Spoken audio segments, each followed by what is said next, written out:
40 பாடல்களுக்கு இசையமைத்த Michael Jackson 5000 கோடி ரூபாய்க்கு மேல் ராயல்டி பெற்றுள்ளார் என்றும், ஆனால் அதை தாண்டி புகழ்பெற்ற இசைஞானி இளையராஜா அந்த உரிமையை பெற சட்ட போராட்டம் நடத்தும் நிலை உள்ளதாக வழக்கறிஞர் சரவணன் தெரிவித்துள்ளார்.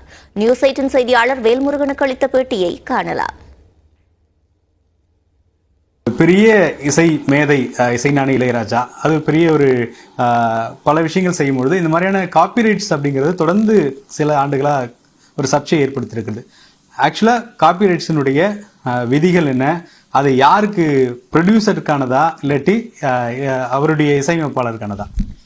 இந்த இசைஞானி இளையராஜா அவர்கள் அவருடைய அந்த சூப்பர் ஹிட் பாடல்கள் அந்த பாடலாம் பார்த்தீங்கன்னா 1980கள் 70ல் பிற்படுகிறது, அப்புறம் 90கள்.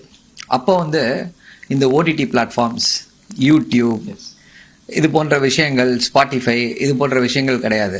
So tape recorder, cassette player, maximum போச்சுன்னா விசிஆரில் பாடல்கள். அதுக்கு அடுத்த பரிமாணமாக என்ன வந்துச்சுன்னா சிடி வந்துச்சு. ஸோ இது மட்டும் தான் இருந்துச்சு.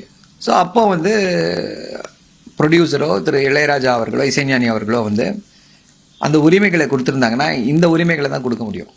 அப்போது இந்த விஷயங்கள் எல்லாம் வரலை. வராத உரிமைகளை எப்படி கொடுக்க முடியும்? அந்த உரிமைகளை வாங்கியவர்கள் அவங்க இப்போ எப்படி இசைஞானி அவர்களுடைய இசையை ஓடிடி பிளாட்ஃபார்ம்ஸில், யூடியூப்ல எங்களுக்கு காப்புரிமை இருக்குன்னு எப்படி எக்ஸ்ப்ளாய்ட் பண்ண முடியும் அப்படின்றது தான் முக்கியமான கேள்வி. இல்லாத ஒன்றை எப்படி திரு இசைஞானி அவர்கள் கொடுத்திருக்க முடியும்?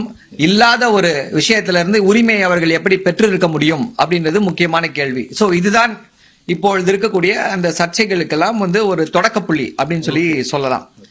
அடுத்து பாத்தீங்கன்னா எது முக்கியமான விஷயமா வருதுன்னா நம்முடைய காப்புரிமை சட்டம், இந்தியன் காப்பிரைட்ஸ் ஆக்ட். இதுக்கு முன்னாடியும் ஒரு காப்புரிமை சட்டம் இருந்துச்சு.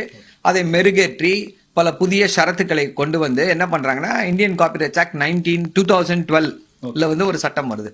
அதுல என்ன பண்றாங்க அப்படின்னா சினிமாட்டோகிராஃப் ஃபில்ம்னு சொல்லி தனியா டிஸ்டிங்ஷ் பண்றாங்க.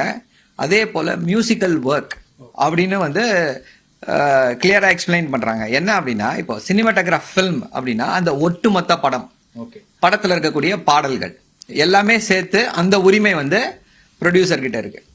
ஸோ ப்ரொடியூசர் ஒரு உரிமையை கொடுக்குறாரு அப்படின்னா அந்த சினிமாட்டோகிராஃப் ஃபில்மோட உரிமையை தான் கொடுக்க முடியும். தனியா பாடல்களுடைய உரிமையை அவரால் கொடுக்க முடியாது. அந்த உரிமை நம்முடைய காப்பிரைட் ஆக்ட்ல, காப்புரிமை சட்டத்துல யார்கிட்ட இருக்கு அப்படின்னா இசைஞானி கிட்ட இருக்கு. So musical work who is the owner of the copyright? The composer is the owner of the copyright. So இப்போ அதுதான் சர்ச்சையே. இப்போ இவங்க என்ன பண்றாங்க, நாங்க ப்ரொடியூசர் கிட்ட வாங்கிட்டோம் அப்படின்னு சொல்லி என்ன பண்றாங்க, தனியா பாடல்களை போடுறாங்க. பாடல்களை போடுறதோடு மட்டும் இல்லாமல் அந்த பாடல்களை வேற வேற மாற்றி உருமாற்றி வேற புதுசா பாட வச்சு வேற இதுல பாட வச்சு பண்றாங்க. அதையெல்லாம் செய்யக்கூடாது அப்படின்னு சொல்லி இந்த காப்புரிமை சட்டம் சொல்லுது.